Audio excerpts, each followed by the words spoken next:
It's Hearts Standard.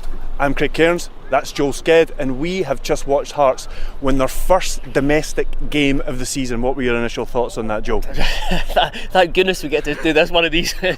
Speaking about 3 points and actually a good performance, a comfortable performance, a professional performance. I was really happy. I don't think you could have asked for slightly better. It would have just been a constant barrage of attacks, because after in the second half it kind of went into a lull. But when you're being realistic, Neil Critchley got asked if it was a dream start, and honestly, he couldn't ask for a better start to his Hearts career.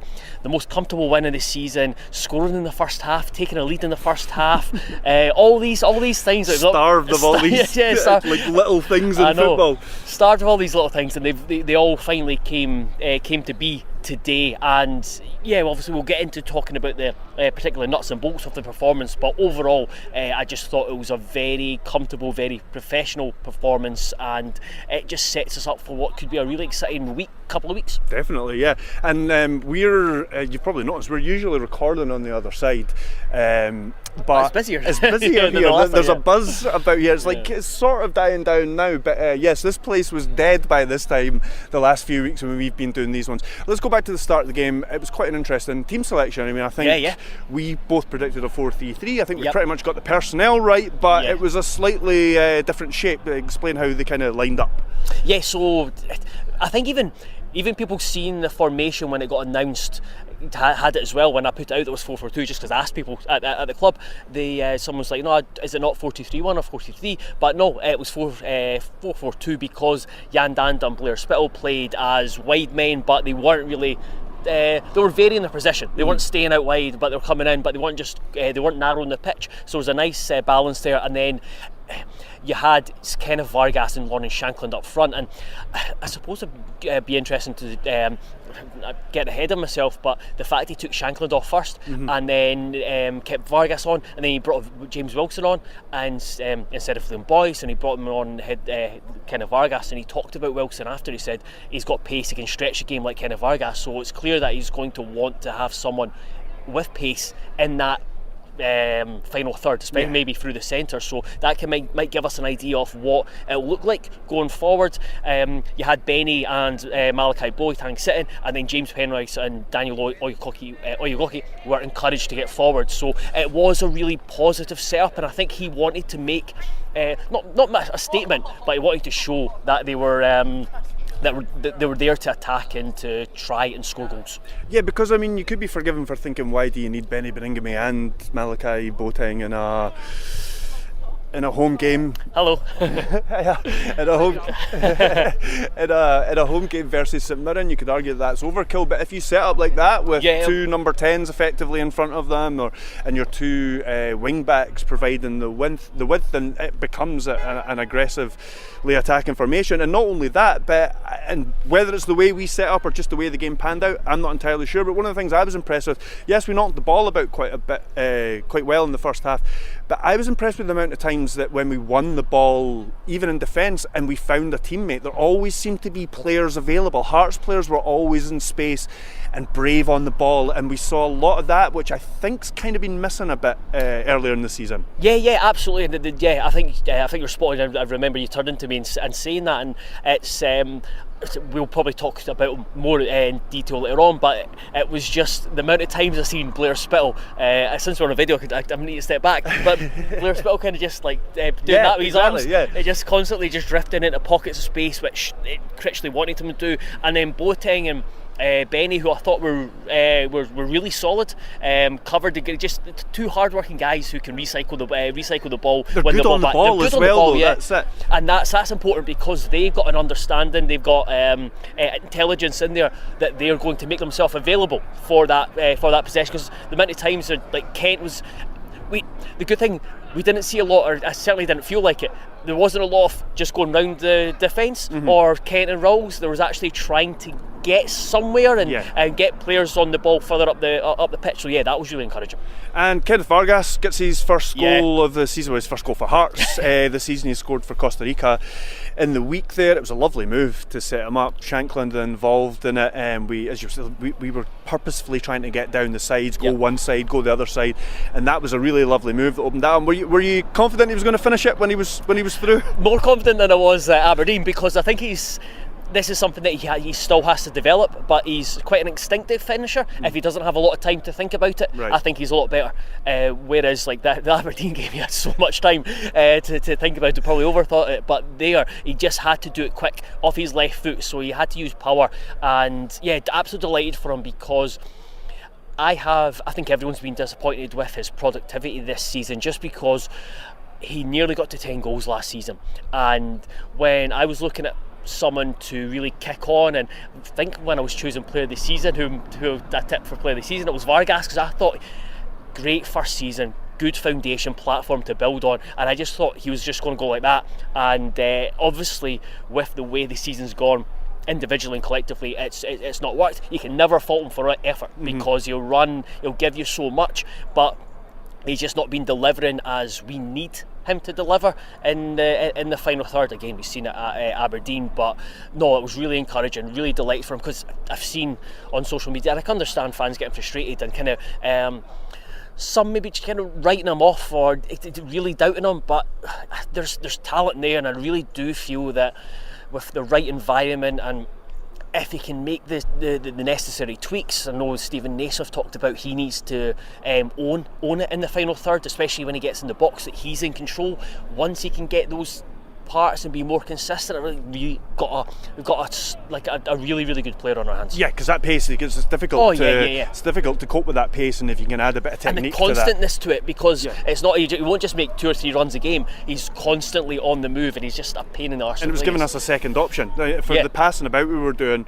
We were still looking to find him in behind quite a bit. I mean, you could be forgiven maybe after the first half with how much dominated, only scoring 1 goal, maybe being a little bit apprehensive going into the second half, but it was kind of before St Mirren even got a chance to, they made 2 subs at half time, changed their shape, before they even got a chance to settle into that.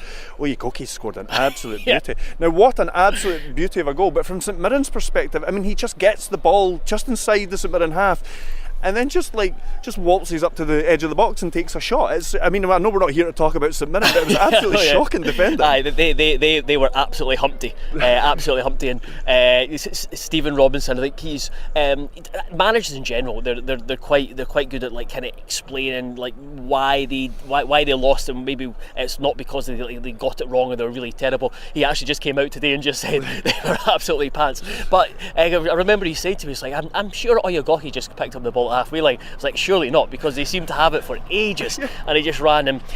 I think it was Benny's reaction to it, because Benny couldn't, I think Benny summed up everyone, even Oyegoke, with his disbelief at just how good a goal it was. And I mean, when you're looking at the start 11, and this isn't like a criticism, just you rank the players. In terms of the outfielders, Oyegoke's probably the weakest on the ball, I would have said, out that starting 11, not including Craig Gordon. But then, and the fact that he's right-footed, so he's not got much of a left foot, and then he does that, just one of those things. It's on a day like today, that just goes for you, and what a goal it is. We put a gloss on it towards the end. I think he was asked if there was Neil Critchley was asked if it was a perfect day. He said he probably couldn't have asked for anything more. I think if there was one criticism, is that they lost control of the game a little bit in the second half. I don't think St Mirren were good enough on the day to really punish Hearts. But what Critchley was getting at after the game there was saying that it doesn't matter, because something could fall for you, like the ball could just fall a certain way and then you're in one-on-one, or you score from a set piece. And the way Hearts are, I'd imagine, we didn't get to see it tested, but I'd imagine there could have been maybe a fragile mentality there if St Mirren had got a goal at 2-0 there. Yeah, absolutely, because we were sitting there and you're comfortable. The game just kind of it fought where there was nothing in it, and I think that's one of the reasons why he took Shankland off is because he wanted Vargas's pace to stretch St Mirren so they couldn't just keep pushing up with if there was no pace there, and then he wanted to bring kind of Danda because he signalled to him to be a 10, so he switched formation and basically replacing Shankland but playing a little bit deeper. Yeah, exactly. So I think he probably wanted a wee bit more control in there, because I think he was frustrated by the just like saying the best form of defence is continuing to attack, but we've seen it. Like especially St Mirren, teams in this division can play really poorly, but they can put balls in the box, and they've got guys who can make it awkward for you. We've seen it this season where at times we've just not defended it correctly, but thankfully that didn't happen. Gordon didn't have a save to make. I think he had a cross shot that he had to push away, and then aside from that, I thought Rowles and Kent were solid. Yeah, I mean, just before we go on to the final goal and talk about Spittle's performance, I think the defence do deserve a mention. That's the second clean sheet of the season, but not only just that, but Kent and Rowles were just getting in the way of everything. I was impressed with, again going back to something I said earlier, I was impressed with how often Rowles, for instance, found a teammate rather than just the ball aimlessly going up the park. But yeah, for all St Mirren weren't that great in attack, I think the Hearts defence deserves a lot of credit for the way it played today. Yeah, absolutely. And I think you've got at the moment, if everyone stays fit, I think you've got a defensive four there that you just have some consistency coming into the season. I think if we were talking about what would be the best or most settled back four, I think very few people had this back four. But I think we've seen, and I know Kai Rowles can people doubt him, and there's still elements of his game where you think he need to be more dominant. But I do think him and Kent have a really good balance with their partnership. That's what I like about it, because I mean, it's Hearts, they're not going to have complete world-class defenders. You know what I mean? There's going to be flaws here and there, and I think you do get a good bit of everything from that partnership. You do.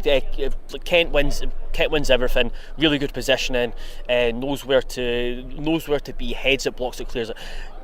Rowles does that to an extent, but not nearly as well. He's not nearly as dominant physically and aerial.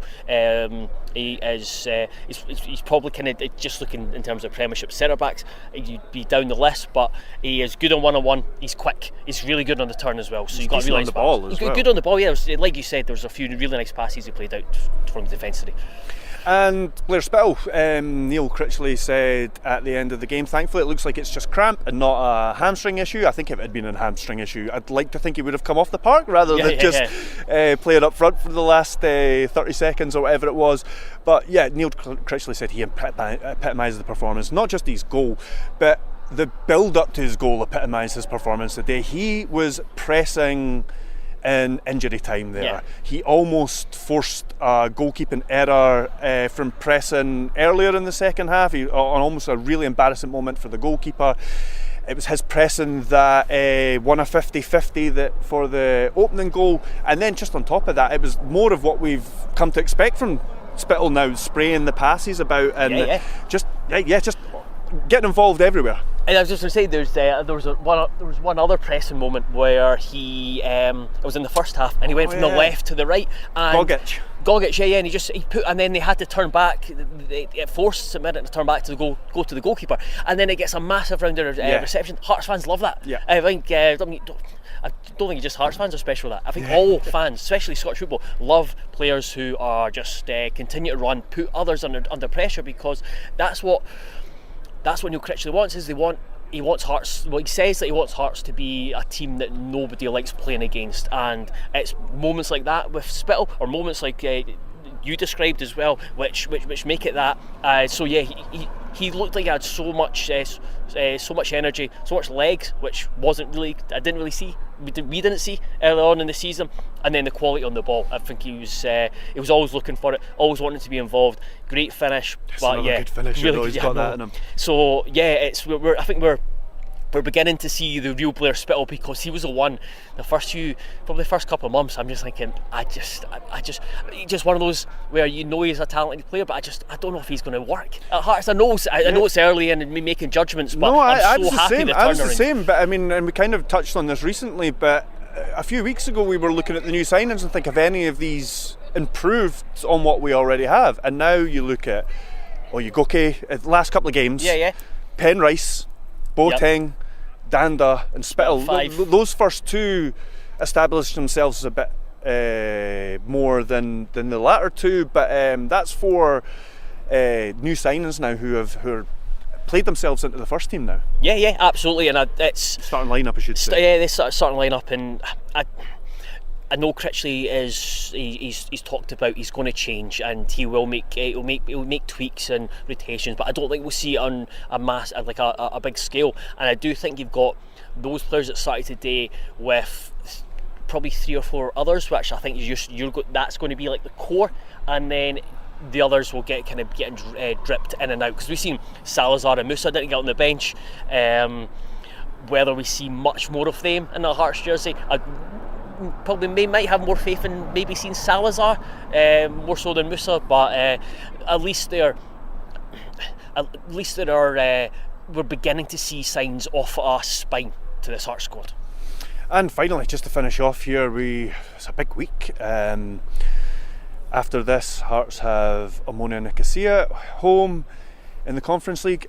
Win that, and I'm not saying it's like a foregone conclusion or anything. I'm not getting ahead of myself. But the point is that if Hearts win that, it's one foot in the knockout phase. Yeah. And then after that, it's a derby. I think you're right in that there will be changes just because of the amount of games coming up. But it could go from strength to strength this week. Massive, and I don't think I'm not sure we even mentioned that the fact that Hearts are off the bottom of the table and replaced by Hibs, who were somehow winning at 5 o'clock. It's so funny that it's like shades of was it 2012 or something, when they were like they were bathing in Schadenfreude at Hearts' demise, and then took themselves down while they were doing it. It's like Hearts have taken 10 games to get going this season, and yet somehow they're still above Hibs in the table. It's just so hard. It's just so this rivalry. But you're right. This week's huge. Like coming off the back, just like the feel good factor. Like I know how we're both feeling and being able to do this positively, and the feel good factor of that, you win in Europe. And you're going into an Edinburgh derby where Hibs fans are probably just going thinking this is going to be the worst. They're the worst nightmare. They're having a disaster. We've got a new manager. Basically, just say 2 wins on the bounce, and folk are just going to be so up for it. It's just so enthused, and a completely different change of mindset from like last week or Monday this week. It's exciting. The first thing I probably said this. Exactly. I know, and if you think we're getting too ahead of ourselves, we're allowed to be a wee bit excited, because we've been starved of excitement all season. But that's it from us just now. Can we just say about James Wilson, his first ever goal for Hearts? Please take it away. And it's probably not the. I think Critchley said this. It's probably not the goal you'd maybe expected to score, but it was a poacher's goal, and it's put himself about the all count, of course. But it was what stood out for me was Liam Fox's reaction at full time. He was basically just he was so made up for him, and it's just I just think it's encouraging that he's played Wilson, and you look at the bench, he could have brought on a few more like there's a couple of experienced players, namely Liam Boyce, who could have came on up front, but he's chosen James Wilson, which is really encouraging going forward. So a class way to round off. Certainly is. Thanks for that, Joe. So that's all from us. Please make sure to check everything out at heartstandard.co.uk. If you haven't already, please share, subscribe and like. I've said them out of order, but we'll just ignore that, and we'll catch you all soon.